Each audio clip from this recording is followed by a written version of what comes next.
నాయకులు తెలంగాణ రాష్ట్ర సర్వస్తోముఖ అభివృద్ధికి కృషి చేస్తున్నటువంటి శ్రీయుత రేవంత్ రెడ్డి గారిని మీ అందరి సపట్ల మధ్య స్వాగతిస్తున్నా. ప్రసంగించేందుకు స్వాగతం.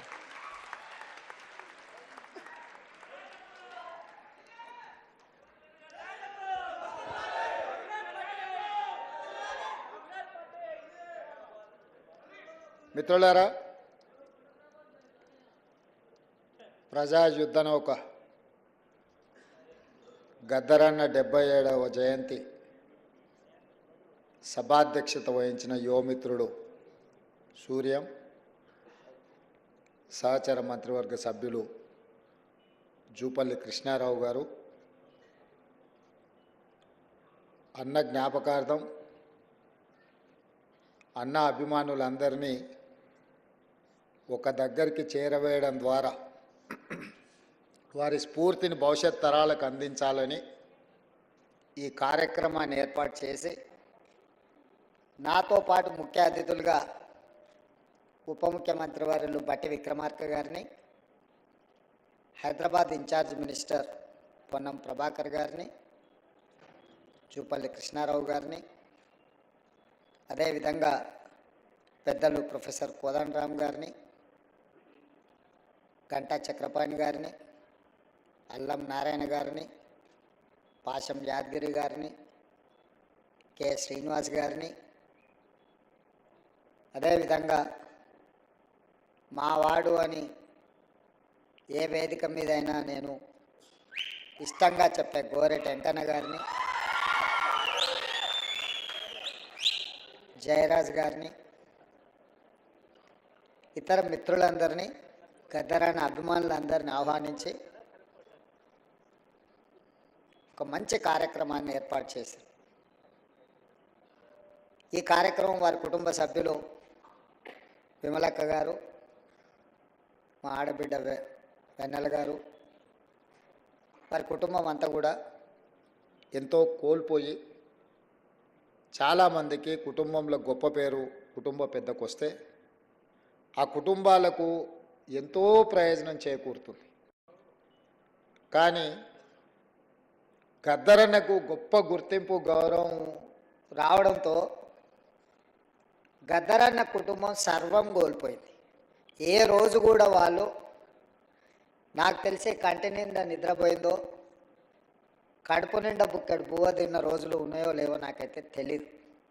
ఎందుకంటే ఆయన కుటుంబానికంటే ఈ సమాజమే నా కుటుంబం అని, సమాజంలో ఉన్న సామాజిక సమస్యల్ని పరిష్కరించాలి, ఈ సామాజిక సమస్యల మీద తను పోరాటం చేయాల్సిన బాధ్యత ఉంది అని చెప్పి నిరంతరం వారు ప్రజా జీవితంలోనే ముందుకు వెళ్ళిండ్రు. కంచా ఎలయ్య గారు లాంటి వాళ్ళు వాళ్ళ కళలతో స్ఫూర్తినిస్తే, గద్దరన్న లాంటి వాళ్ళు గలంతో గజ్జలతో ఈ సమాజానికి స్ఫూర్తినిచ్చిండ్రు, చికిత్స చేయాలనే ప్రయత్నం చేసిండ్రు. నాకు గద్దరన్నతో చాలా సన్నిహిత సంబంధం ఉంది. చాలామందికి తెలిసి ఉండొచ్చు, తెలియకపోయి ఉండొచ్చు. లోతుకుంట ఇంటికి నేను అప్పుడప్పుడు ఎంపీగా కానీ అంతకంటే ముందుగానే వెళ్ళి గద్దరన్నతో కూర్చున్నట్టు. ఎప్పుడైనా నిరాశ నిస్పృహ కలిగినప్పుడు గత 10 సంవత్సరాలు రాజకీయపరమైన కార్యక్రమాలు, ప్రభుత్వాల నిర్బంధాలు ఇబ్బందికరంగా లేకపోతే ఒంటరిగా భావించినప్పుడు నేను అప్పుడప్పుడు గద్దరన్న దగ్గర వెళ్ళి కూర్చున్నట్టు మాట్లాడేటోళ్ళు. వారు చెప్పేటోరు, నీ బాధ్యత నువ్వు నెరవేర్చు, ప్రజలు తప్పకుండా నేను ఒకరోజు గుర్తిస్తారు, అండగా నిలబడతారు అని చెప్పి. వారి మాట నిజమైంది. వారి స్ఫూర్తి సమస్యలు వచ్చినప్పుడల్లా గుర్తు చేసుకొని ముందుకెళ్ళేది. ఈరోజు తెలంగాణ సమాజంలో ఉన్న గొప్ప వ్యక్తులు కొద్దిమందే మన తరంలో మనం చూసిన వాళ్ళు. ఆ తరాన్ని వాళ్ళని గౌరవించుకుంటే వాళ్ళని వ్యక్తులుగా గౌరవించినట్టు, వ్యక్తులుగా వాళ్ళని గుర్తించినట్టు కాదు, మన సమాజాన్ని మనం గుర్తు చేసుకున్నట్టు, చరిత్ర పుటలలో ఈ సమాజానికి కూడా ఒక పేజీ ఉండే విధంగా మనం నిర్ణయాలు తీసుకోవాలనేదే నా ఆలోచన. గద్దరన్న జయంతో వర్ధంతో ప్రభుత్వం చేయడం పెద్ద విషయం కాదు. గద్దరన్నకు వేలాది లక్షలాది కోట్లాది మంది అభిమానులు వాళ్ళు అనుకుంటే ఇట్లాంటి కార్యక్రమాలు ఎడంచేతో ఏర్పాటు చేయగలరు. కానీ ప్రభుత్వం ఒక గొప్ప వ్యక్తిని గుర్తించడం, కీర్తించడం ద్వారా భవిష్యత్ తరాలకు ఒక సాంప్రదాయాన్ని ఇవ్వాలన్న ఆలోచనతోని గద్దరన్న జయంతి వర్ధంతులను ప్రభుత్వం అధికారికంగా నిర్వహించడమే కాదు, వారిలో ఉన్న కవి కావచ్చు, గాయకుడు కావచ్చు, పోరాట యోధుడు కావచ్చు, ఈ సమాజానికి స్ఫూర్తి ఇచ్చిన నాయకుడుగా వారి పేరు మీద ఒక అవార్డు ఉంటే సంవత్సరానికి ఒకసారి వారిని గుర్తు చేసుకోవడానికి, కీర్తించుకోవడానికి గద్దర్ అవార్డులను ప్రకటించి ఖచ్చితంగా అమలు చేయాలి, ఆ బాధ్యత మీరు తీసుకోండి అని చెప్పి మా ఉప ముఖ్యమంత్రి మిత్రుడు బట్టి విక్రమార్క గారికి నేను బాధ్యత అప్పచెప్పాను. ఎందుకంటే బాధ్యత తీసుకున్న వాళ్ళు కూడా దాన్ని బాధ్యతాయుతంగా నిర్వహించినప్పుడు ఆ పనికి ప్రాధాన్యత ఉంటుంది. అదేవిధంగా వారు చనిపోయినప్పుడు నాకు బాగా గుర్తుంది, నేను ఎక్కడో ఉన్నా, గద్దరన్న ఆరోగ్యం విషమించింది అని చెప్పి టీవీలలో వస్తే నేను ఒక ఫోన్ చేసి అక్కడ హాస్పిటల్ వాళ్ళని అడిగిన, ఏంది పరిస్థితి అని. లేదండి, వారు తుది శ్వాస విడిచిండ్రు, మేము అధికారికంగా ప్రకటించడానికి మాకు ఇంకా కొన్ని కార్యక్రమాలు ఉన్నాయి అని చెప్పి హుటాహుటి నా కార్యక్రమం రద్దు చేసుకొని అమీర్పేట హాస్పిటల్కి నేను అక్కడికి వెళ్ళిన.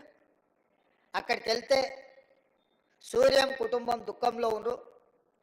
కొద్దిమంది అభిమానులు, ఎందుకంటే ఆ వార్త ఎవరికి పెద్దగా చేరలేదు.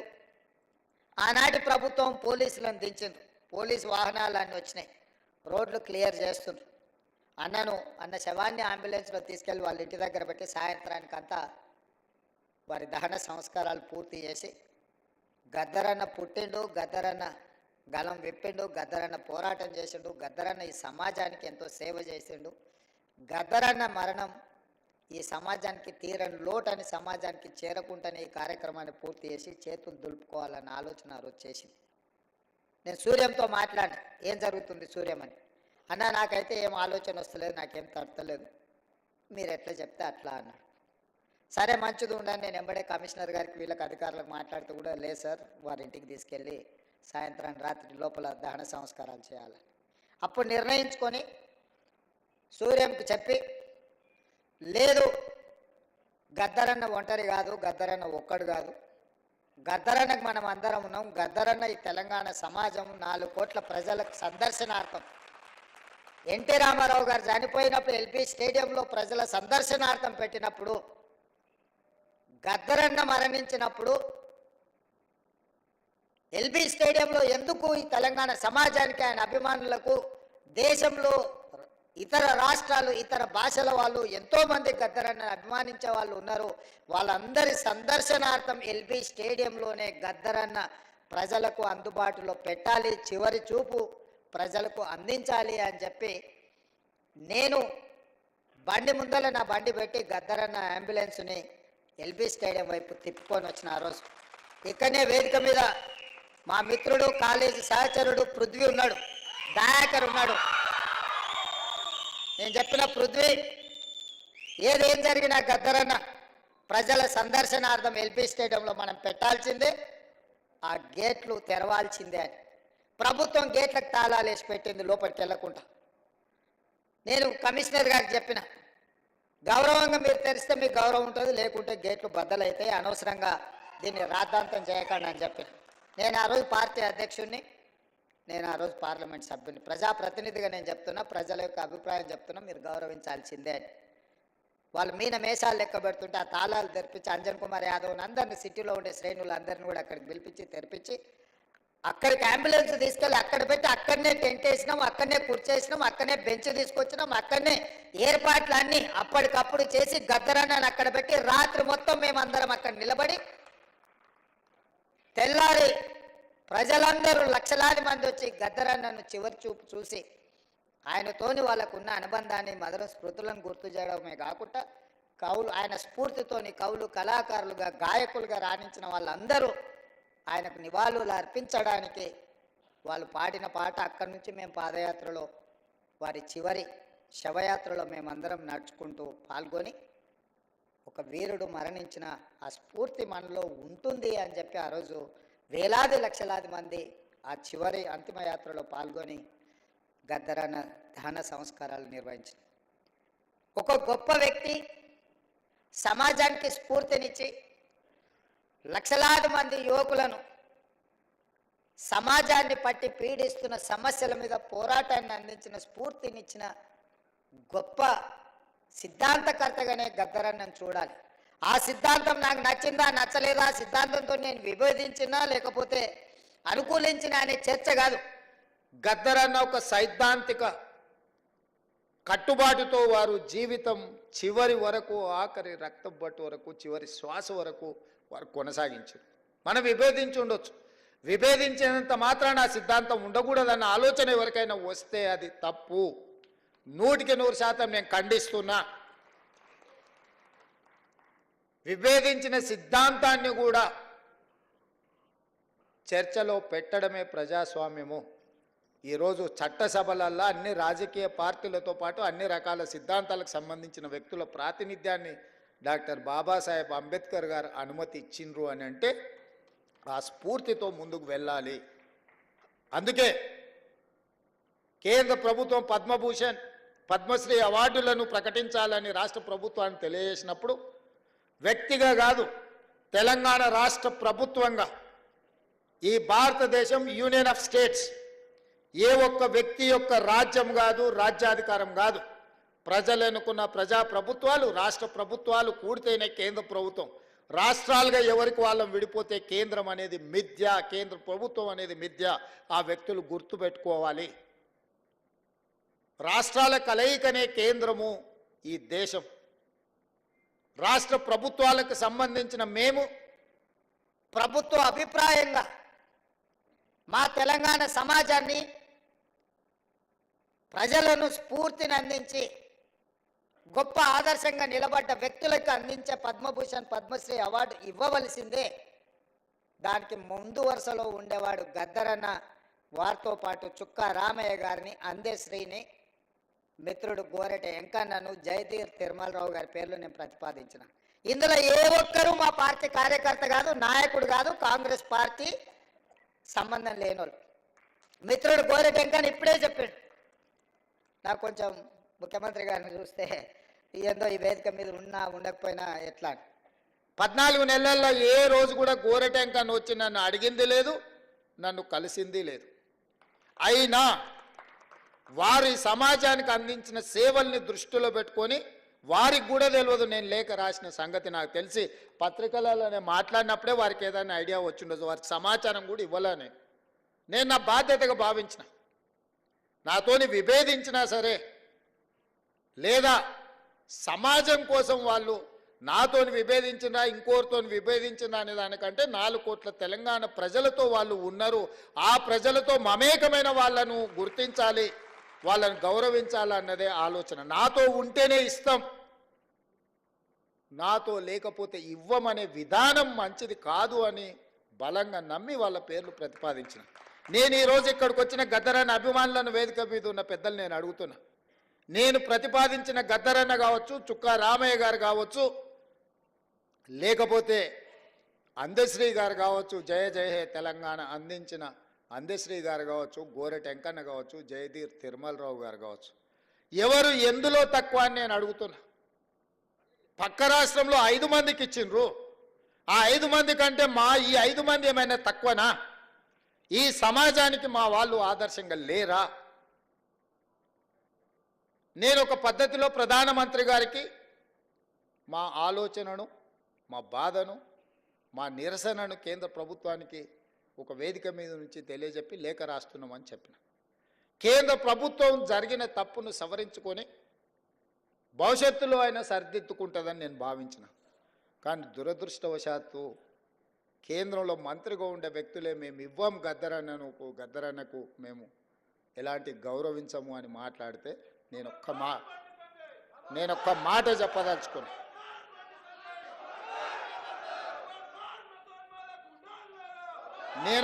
చెప్పదలుచుకున్నా. మళ్ళొక్కసారి మీరు మీ పార్టీ గద్దరన్నకు వ్యతిరేకంగా, గద్దరన్న గౌరవాన్ని కించపరిచేటట్టు మాట్లాడితే మీ పార్టీ ఆఫీసు ఉన్న ప్రాంతానికి గద్దరన్న పేరు పెడతా. మీ పార్టీ కార్యాలయం అడ్రస్ రాసుకోవాలంటే గద్దరన్న గల్లీ అని రాసుకునేటట్టు చేస్తా బిడ్డ మిమ్మల్ని.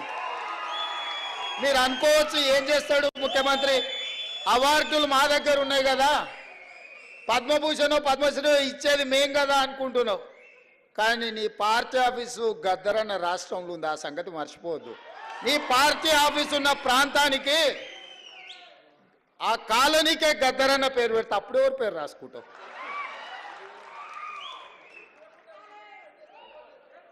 ప్రతిదానికి మా దగ్గర మందుంది స్వామి. ఇంతకు ముందు ఆయన కూడా గిట్లనే నీలిగిండు, గద్దరన్నని గేటు బయట కూసబెట్టిండు. ఏమైంది? గేటు బయట కూసబెట్టిన ఆయన లోపల ఉన్నాయన, గద్దె మీద కూర్చున్నాయన గొప్ప అనుకున్నాడు. కానీ చూస్తుంటేనే ఆయన గద్దె కూలింది, గేట్లు బద్దలైనాయి. గద్దరన్న వారసులు లోపలుండ్రు. గద్దరన్నని గేటు బయట కూర్చోబెట్టినోడు ఇవాళ గేటు దగ్గర కూర్చొని ఎవరన్నా వస్తారా అని వాళ్ళకరించడానికి ఎదురు చూస్తున్నాడు చకోర పక్షిలాగా. గాయనకే గంతగతి పడితే నీకెంత పడుతుంది స్వామి? నువ్వు అర్థం చేసుకో. నువ్వేమి ఇయ్యకు, నిన్ను ఇయ్యవని అడగను. నువ్వు ఇయ్యనందుకు నిరసన తెలుపుతా. ఎట్లయితే గద్దరన్నని గేటు బయట కూర్చోబెట్టినోనికి పట్టిన గతి ఉందో, వచ్చే ఎన్నికల్లో నీకు గదే గతి పడుతుంది. ఓట్ల విప్లవం వస్తుంది, ఓట్ల విప్లవం వస్తుంది. గంటలో నువ్వు కొట్టుకపోతావు. మేము గద్దరన్నకి ఇవ్వాల్సిన గౌరవం కేంద్ర ప్రభుత్వం నుంచి మేమే ఇప్పిస్తాం. రాహుల్ గాంధీతో మేమే మాట్లాడతాం, అడగం, సంతకం పెడతాం. గద్దరన్న గౌరవం ఇచ్చడానికి కేంద్ర ప్రభుత్వం నుంచి నువ్వు మర్చిపోకు. అహంకారం అనేది మంచిది కాదు. విభేదాలు ఉండొచ్చు, సైద్ధాంతికపరమైన విభేదాలు ఉంటే. చరిత్రలో సైద్ధాంతికపరమైన విభేదాల మీద చర్చించుకున్న వాళ్ళు లేరా? గౌరవించుకున్న వాళ్ళు లేరా? మరి మీరెందుకు ఇంత అహంకారపూరితంగా వ్యవహరిస్తారు? అప్పుడప్పుడు మా పాశం యాదగిరి అన్నను మమ్మల్ని ఎడా పడా చెడా పడా తిడుతూనే ఉంటాడు. అంత మాత్రాన మా యాదగిరి అన్నను మేము వదులుకున్నామా? పెద్ద మనిషి అనుభవం ఉన్నాడు, ఎక్కడన్నా ఏదైనా అటు ఇటు ఉంటే అంటాడు. ఆయన చెప్పిన దాంట్లో ఏమన్నా సూక్ష్మం ఉంటే అర్థం చేసుకుని సర్దిద్దుకోవాలని సర్దిద్దుకునే ప్రయత్నం చేస్తున్నాను తప్ప యాదగిరి అన్నది ఇచ్చిందని చెప్పి మన తెలంగాణ పోరాటం గురించి 9 మంది గొప్ప వ్యక్తుల్ని రాష్ట్ర ప్రభుత్వం గుర్తించి గౌరవించుకుంటాం అన్నప్పుడు పాశం యాదగిరి అన్న పేరు ఆయన అడిగిండా? అడగలేదే. మా ప్రభుత్వము 9 మంది గొప్ప వ్యక్తులను తీసుకున్నాడు, వారిని కూడా అందులో చేర్చినాము. గోరెటి వెంకన్నను కూడా అందులో చేర్చినాము, జయరాజును కూడా చేసినాము, బండి యాదగిరిని చేసినాము. ఇట్లాంటి కుటుంబాలను, గద్దరన్న కుటుంబాలను ఈరోజు గుర్తించినాము. సో ఇట్లా ఈరోజు ప్రభుత్వం అనేది నిరంతర ప్రక్రియ. ఈ నిరంతర ప్రక్రియలో ప్రభుత్వం దృష్టికి వచ్చిన ఏ మంచి పనైనా చేయడానికి ప్రభుత్వం ఉన్నది. అందుకే ఈరోజు ఈ వేదిక మీద నుంచి నేను ఒక్కటే మాట చెప్పదలుచుకున్నా. ఈ ప్రభుత్వం ప్రజలది. ప్రజలు ఏం కోరుకుంటున్నారో ఆ విధానాలను కొనసాగించడమే మా బాధ్యత. ఇవాళ యూనివర్సిటీల వైస్ ఛాన్సలర్ల నేషనం.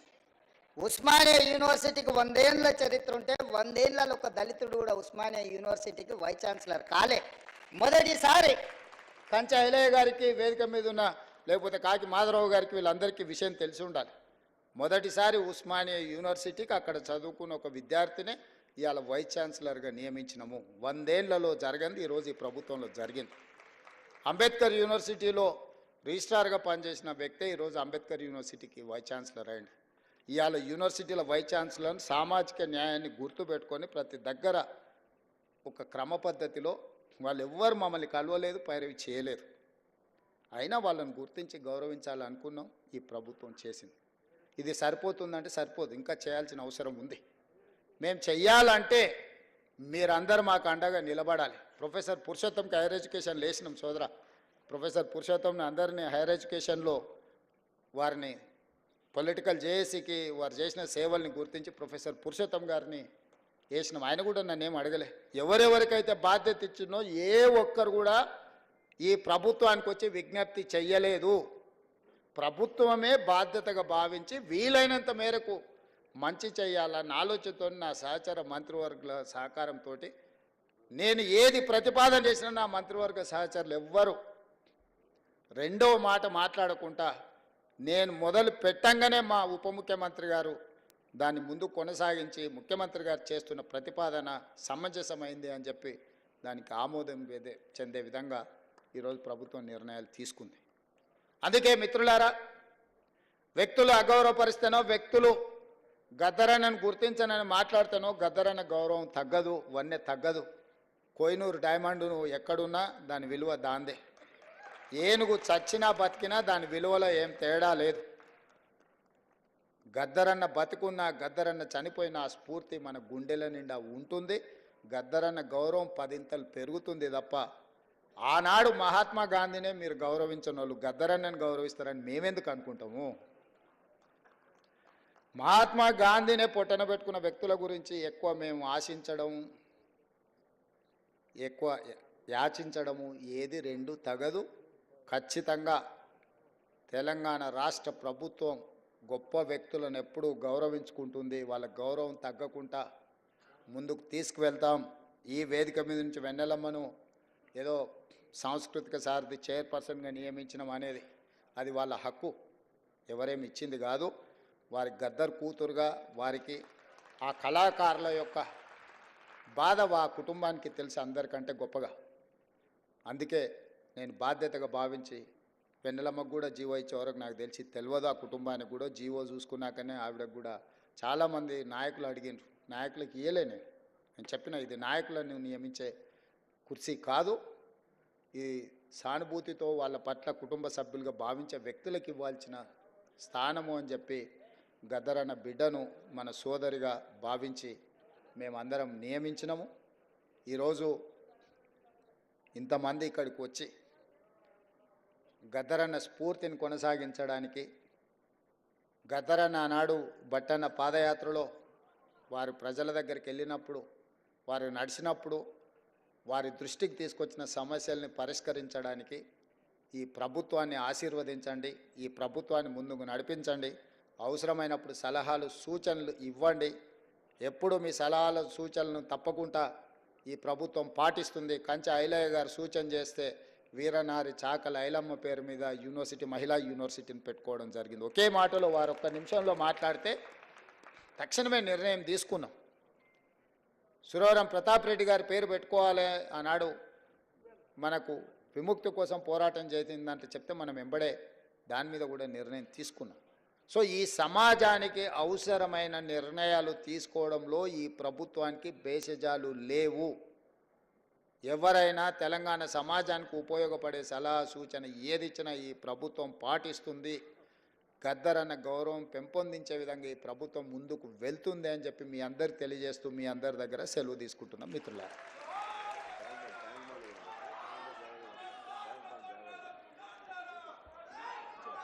గద్దరన్న మెమోరియల్కు సంబంధించి నెక్లెస్ రోడ్లో ఇప్పుడు ఏదైతే పవర్ పాయింట్ ప్రజెంటేషన్ చూపించిండ్రో దాన్ని ఇంకొకసారి అధికారికంగా అఫీషియల్గా నేను మీటింగ్ ఏర్పాటు చేసి ఆ నెక్లెస్ రోడ్లో ఆ ఏర్పాట్ల కోసం ప్రభుత్వం నిర్ణయం తీసుకుంటుంది. తప్పకుండా దాని అధికారులను ఈ డిజైన్ చేసిన వాళ్ళందరినీ కూడా పిలిచి కూర్చోబెట్టి మాట్లాడి భవిష్యత్ కార్యాచరణను నిర్ణయించుకుంటాం.